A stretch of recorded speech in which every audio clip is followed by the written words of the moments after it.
and you have your steps. This is kind of, again, another way to say the one diagram, which goes into a lot more detail, right? That we looked at before. But in this particular case, I want to call out that it's important to have a team, have a group of individuals who are focused on trying to figure out the zero trust problem, and build it step by step in collaboration with folks, because everybody needs to be on board. And that's that third part: achieve high level of buy-in and usage. And then, from there you consider your tools, right?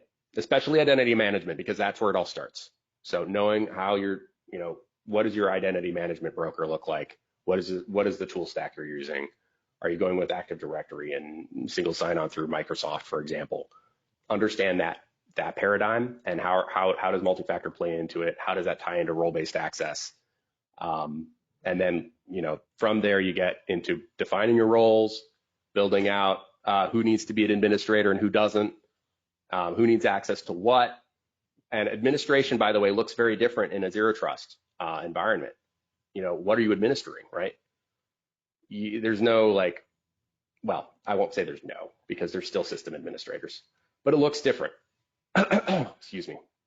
Aaron, another thing here, just kind of to call back to some of the earlier slides, in terms of this point on achieving a high level of buy-in and usage, zero trust is great, and it's it helps lock things down real efficiently and effectively. But if it's only between a database and two users, and your network is 100 devices and 6 different databases, like it's something you want to try and implement as wide a net as possible with these. Everything that can be fit into these models, you want to try and achieve a high level of buy-in and usage to kind of further strengthen that network security. Yeah, and communicating, having those communication paths open as early as day one is really important, and that kind of goes back to the zero trust team.